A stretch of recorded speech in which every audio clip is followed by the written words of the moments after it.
Audio Jungle.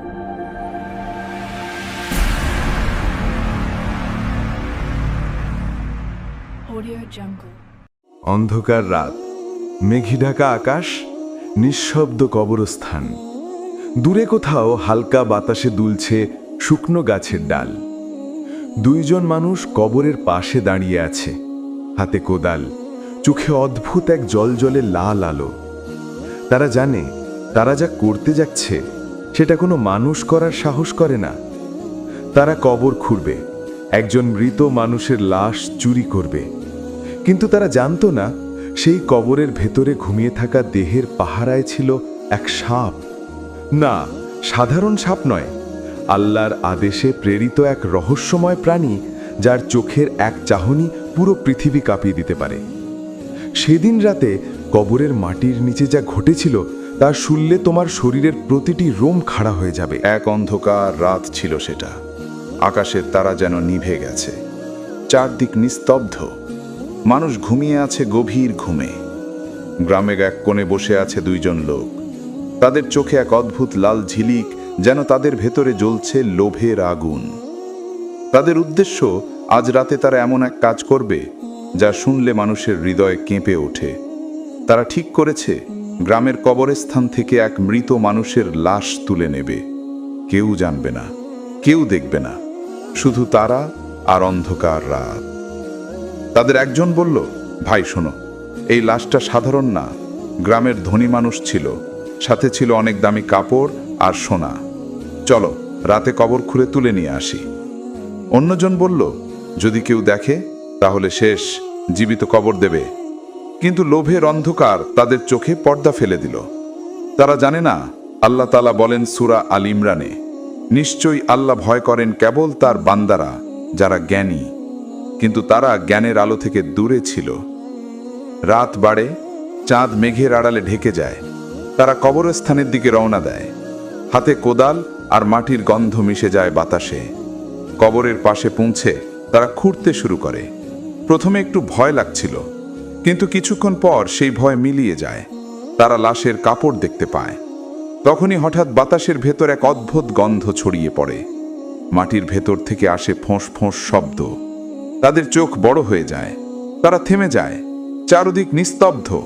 তারা কিছু দেখতে পায় না, কিন্তু ভেতর থেকে যেন কারো চোখ তাদের দিকে তাকিয়ে আছে। ঠিক সেই মুহূর্তে মাটির ফাঁক দিয়ে এক বিশাল সাপ উঠে আসে। তার চোখ লাল আগুনের মতো জ্বলছে। তারা পিছিয়ে যায়, কিন্তু দেরি হয়ে গেছে। সাপটি তাদের ঘিরে ফেলে। আল্লাহ বলেন সূরা আল হাসরে, যদি আমরা এই কুরআন পাহাড়ের উপর অবতীর্ণ করতাম তবে তুমি দেখতাম সেটি ভয়ে ভয়ে চূর্ণ হয়ে যেত। অথচ এই মানুষগুলো কুরআনের ভয় জানে না। তাদের অন্তর পাথরের থেকেও কঠিন হয়ে গেছে। এমনি গল্প শুনতে আল্লাহর ইশারা চ্যানেলটা সাবস্ক্রাইব করুন। একজন চিৎকার করে বলল, দৌড় দৌড়, চল পালাই। কিন্তু পা নড়ছিল না, যেন কেউ তাদের মাটিতে আটকে রেখেছে। সাপটি তাদের দিকে এগিয়ে আসে। তারা দোয়া পড়ার চেষ্টা করে, কিন্তু মুখ থেকে শব্দ বের হয় না। তখন এক বজ্রের মতো আওয়াজ আসে কবরের ভেতর থেকে, যেন কেউ বলছে, এই দেহ আল্লাহর আমানত ছিল।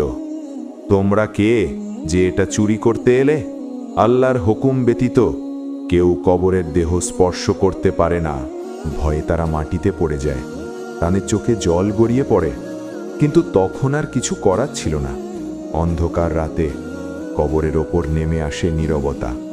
শুধু বাতাসে ভাসে সেই সাপের ফোঁস ফোঁস আওয়াজ। এই ঘটনাই তাদের জীবনের মোড় ঘুরিয়ে দেয়। সেদিন তারা বুঝেছিল কবর কোনো মৃত মানুষের ঘর নয়, বরং এটা আল্লাহর ক্ষমার দরজা অথবা শাস্তির সূচনা। আল্লাহ বলেন সূরা আল মুলকে, তিনিই যিনি মৃত্যু ও জীবন সৃষ্টি করেছেন তোমাদের পরীক্ষা করার জন্য, কে তোমাদের মধ্যে উত্তম কাজ করে। বন্ধু, তুমি যদি এই কাহিনী শুনে আল্লাহর ক্ষমতা অনুভব করো, তবে জানো এটা কেবল গল্প নয়, এটা শিক্ষা। তাই বন্ধুরা, আমার চ্যানেল আল্লাহর ইশারা সাবস্ক্রাইব করে রেখো, কারণ এখানেই আমি তোমাদের শোনাবো এমন সব সত্য ঘটনা যা তোমার ঈমানকে জাগিয়ে তুলবে। রাত শেষ হলো, কিন্তু কবরের মাটি তখনও কাঁপছিল। কেউ জানতো না সেই দুই চোর বেঁচে ফিরেছিল কিনা, কিন্তু গ্রামের মানুষ ভোরে এসে দেখে সেই কবরের উপর একটা সাপ বসে আছে, চুপচাপ, যেন পাহারা দিচ্ছে সেই দেহকে।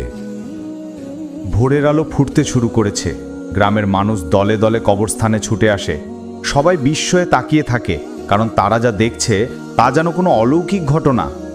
কবরের চারপাশে মাটি ছড়িয়ে ছিটিয়ে আছে, কোদালের দাগ স্পষ্ট, কিন্তু কবরের দেহ অক্ষত। আর সেই কবরের ওপরে বসে আছে এক বিশাল সাপ, মাথা উঁচু করে যেন পাহারা দিচ্ছে। আল্লাহর আদেশে দাঁড়িয়ে আছে সেই সৃষ্টি, যার কাজ কেবল পাহারা দেওয়া নয়, বরং মানুষের ঈমান পরীক্ষা করা। গ্রামের একজন বৃদ্ধ এগিয়ে এসে কেঁপে কেঁপে বলল, ভাই সব, এই তো সেই কবর যেখান থেকে লাশ চুরি হওয়ার গুজব ছড়িয়েছিল। কিন্তু দেখো আল্লাহ কেমনভাবে তার সৃষ্টি দিয়ে নিজের বান্দাকে রক্ষা করেছেন। আল্লাহ বলেন সূরা আনামে, আল্লাহ যার পাহারাদার তিনিই তার জন্য যথেষ্ট, এবং যাকে তিনি রক্ষা করতে চান তাকে কেউ ক্ষতি করতে পারে না। তখন গ্রামের ইমাম সাহেব এগিয়ে এলেন। তিনি কবরের পাশে দাঁড়িয়ে বললেন, ভাইরা আমার, আল্লাহর কসম, এ সাপ সাধারণ সাপ না, এটা আল্লাহর এক রহস্যময় সৃষ্টি। আল্লাহ চান আমরা যেন বুঝি কবর কোনো মৃতদেহের ঘর নয়, বরং এটি আখেরাতের দরজা, যেখানে মানুষের আমলই তাকে শান্তি বা শাস্তি দেয়। হাদিসে রাসূলুল্লাহ সাল্লাল্লাহু আলাইহি ওয়াসাল্লাম বলেন, কবর হলো আখেরাতের প্রথম ধাপ। যদি কেউ এখানে মুক্তি পায় তাহলে পরবর্তী ধাপগুলো সহজ হবে, আর যদি এখানে ব্যর্থ হয় তাহলে পরের জীবন আরও কঠিন হবে। তাই বন্ধুরা, আমার চ্যানেল আল্লাহর ইশারা সাবস্ক্রাইব করে রেখো, কারণ এখানেই আমি তোমাদের শোনাবো এমন সব সত্য ঘটনা যা তোমার ঈমানকে জাগিয়ে তুলবে। গ্রামের মানুষ কেঁদে উঠল, কেউ তওবা করল, কেউ নামাজে ফিরে গেল, কিন্তু দুই কবর চোরের আর খোঁজ মিলল না। কেউ বলে তারা অন্ধকারে হারিয়ে গেছে, কেউ বলে সাপটি তাদের গ্রাস করেছে, কিন্তু আসলে কি ঘটেছিল তা কেবল আল্লাহই জানেন। আল্লাহ বলেন সূরা লুকমানে, নিশ্চয় আল্লাহই জানেন কখন বৃষ্টি হবে, কে কি উপার্জন করবে, আর কে কোথায় মরবে তা তিনি ছাড়া কেউ জানে না। রাতের ঘটনাটি ধীরে ধীরে ছড়িয়ে পড়ল দূর দূরান্তে। সবাই জানতে পারল এক অলৌকিক সাপ আল্লাহর আদেশে কবর পাহারা দিয়েছিল। একজন মানুষ এসে ইমাম সাহেবকে বলল, হুজুর, এটা কি সম্ভব? সাপ এমন কাজ করতে পারে? ইমাম হাসলেন, বললেন, আল্লাহর ইচ্ছায় সবই সম্ভব। আল্লাহ চান তো মৃত দেহকেও জীবিত করে দেন। যেমন সূরা বাকারার আয়াতে বর্ণিত হয়েছে, যেভাবে আল্লাহ হযরত ইব্রাহিম আলাইহিসসালামকে দেখিয়েছিলেন কিভাবে মৃতকে জীবিত করেন, তেমনি তিনি তার এক সৃষ্টি সাপকেও এমনভাবে কাজের জন্য পাঠাতে পারেন যা মানুষের বোধের বাইরে। সেদিন সন্ধ্যায় গ্রামের সবাই মসজিদে জমায়েত হলো।